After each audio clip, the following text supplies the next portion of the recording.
So this movie stars Nicolas Cage and is called Pay the Ghost, which I can only imagine he agreed to do so that he could pay the tax man. Seriously though, I think I've said this before, but I really do actually enjoy watching Nicolas Cage in movies. Yes, maybe he's been in some bad movies, maybe a lot of bad movies, but I still find him entertaining to watch. And he has delivered some great performances in his career. I just don't know how you can spend all that money. But then again, when you're out there buying castles, yeah, I can see how the well might run a little dry. Honestly though, that's pretty impressive. I mean, I could never imagine having enough money in the bank where I could say, yeah, I'll buy that castle. I mean, what is this, blank check? You know, I remember watching that movie when I was a kid with a bunch of the neighborhood kids at a birthday party or something. And I remember saying, you know, you couldn't buy that castle with $300,000. Even with $1 million, you couldn't buy all that stuff. And all the other kids were like, $1 million is a lot of money, Mark. Like being really shitty like that, like a lot of money, Mark. I really don't know why I hung out with those kids anyways. They were always so mean. Especially that one kid, Foster. Okay, you know what? I'm actually gonna look this up. The castle from Blank Check is actually Pemberton Castle in Austin, Texas. Apparently owned by Robert Rodriguez. Okay, here we go. Sold in 2006 for $1.85 million. So even in 1994, there's no way that thing would have been bought for $300,000. It still probably would have cost over $1 million. So yeah, 20 years later, I was right, mother. Not that it's a big deal or anything. I mean, I'm sure those kids don't even remember that. You know, they probably, you know, at this point have their own families, careers, priorities, you know, and here I am making videos about bad movies on YouTube. And here we go, I'm way off track again. I've just started this review and already I've spent more time talking about a Disney movie from 1994 than the movie I'm actually reviewing. I'm a monster, I know. So here's the poster for Pay the Ghost, which, I don't know, maybe it's just the way he's standing, but it kind of reminds me of the poster for the last Nicolas Cage movie I reviewed. And at the bottom it says, "Evil walks among us," which sounds like it came out of a bin labeled generic vague movie taglines. Which it basically is. I mean, you could add this tagline to pretty much any horror movie.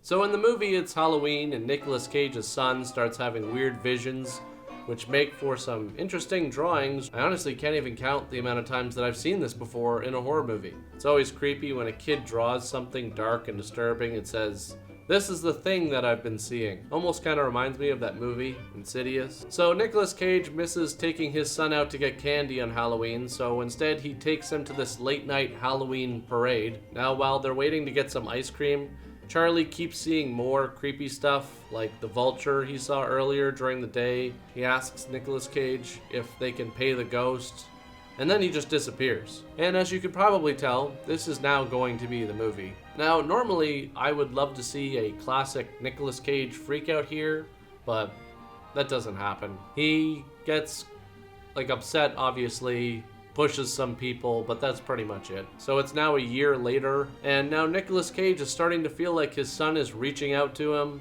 He starts hearing Charlie's voice, even sees Charlie on a bus.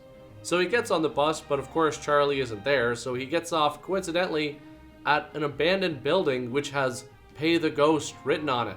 Inside the building, there's some kind of hobo village where he meets the zombie Howard Stern. So Nicolas Cage asks him, what does "Pay the Ghost" mean? And he's just like, "Follow me." And then he just shows him a wall that has "Pay the Ghost" written all over it, because, you know, that really clears things up. So he asks him again. What does it mean? Just what it says, I guess. Oh, okay, so the guy doesn't really know what it means, helps to explain nothing, and then tells him he's got to leave for some reason. So they decide to hire a medium to come over and investigate, and she suddenly says the ghost is there and that it has all the children. And then the ghost kills her by throwing her up against the wall and burning her insides. A move that quite honestly doesn't really make much sense to me, but I'll explain that at the end. It turns out there was this Celtic woman who was burned at the stake a long time ago, along with her 3 children, after colonists accused her of using black magic. So they go to this Celtic Halloween gathering, and I hope you like exposition because here it comes. Over the next 2 minutes or so, we're told pretty much everything. Charlie was taken by the ghost lady who was burned at the stake because every year she comes and takes 3 children into the, I don't know, ghost world as payment, and there's some kind of expiration date on saving the kids because apparently the door to the ghost world is only open until the end of Halloween this year to save the kids from Halloween last year, which is in 2 hours. Ah yes, the ticking clock. I'll be honest with you, I actually like the use of that plot device most of the time because I feel like it really gets things moving and can create suspense and tension.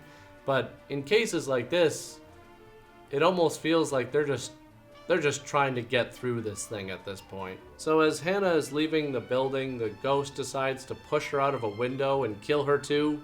Again, it doesn't make sense to me. I don't understand why the ghost killed the psychic and Hannah. I mean, why? Because they were trying to help the parents find their kid? Well then, why don't you just kill the parents and it's done? It's pretty much over at that point. So Nicolas Cage goes back to Hobo Town and runs into Zombie Stern, who asks him for his watch as payment to show him how to get into the ghost world. Don't know why he wants the watch though. I mean, he's blind. Oh wait, I get it. It's probably to add suspense, because without a watch, when he's in the ghost world, he won't know how much time he has left to get back until the door closes at midnight and he's trapped in the ghost world forever. There it is. And honestly, how does this guy know all this stuff? Why didn't he help Nicolas Cage at the beginning of the movie? And again, how does he know that the portal's gonna close at exactly midnight? You can't say, oh, well, he lives there and he witnessed it. I mean, I think the whole being blind, that might be an issue with that. So he has to now cross over into the spirit world in order to try and find his son and bring him back. Kind of like in that movie, Insidious. So in the ghost world, he finds the ghost version of the house where the woman and her kids lived, and then he finds the ghost basement where the kids were hiding. And in there, he finds the ghost versions of all the kids who have been taken by the ghost lady. So he calls out Charlie's name and all these kids raise their hands, so now he's got to sift through the results. Hey, here's an idea. How about you call out his last name as well? Should probably narrow it down a bit more, make the whole process go a lot faster, because, I mean, you're kind of working against the clock here, Nick. You gotta speed this shit up as much as possible. So he finds Charlie, and then, oh yeah, here are the other 2 kids that were taken with me, so of course we have to save them too.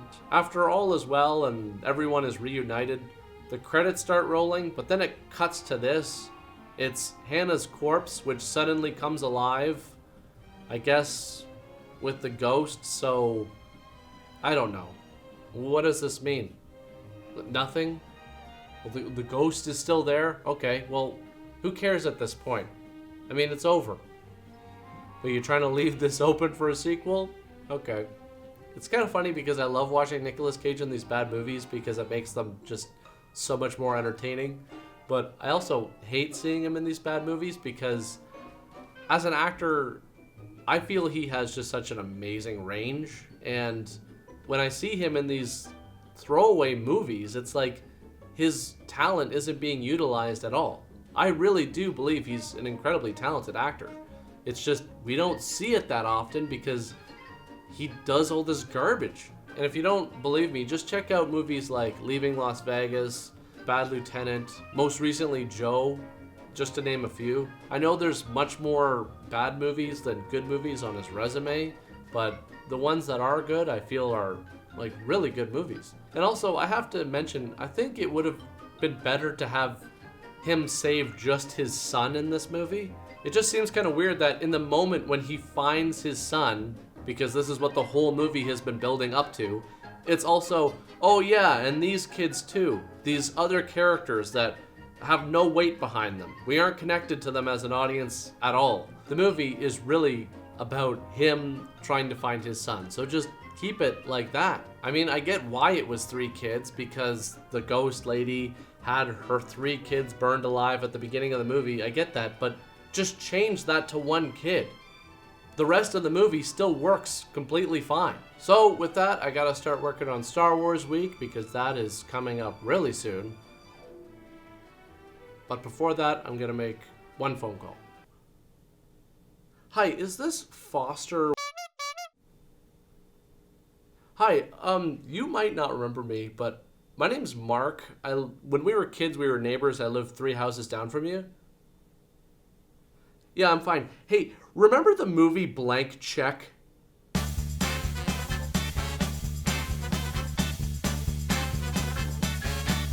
And also, who wrote Pay the Ghost on the building and on the walls inside the building? Like, who did that? Is that the kids?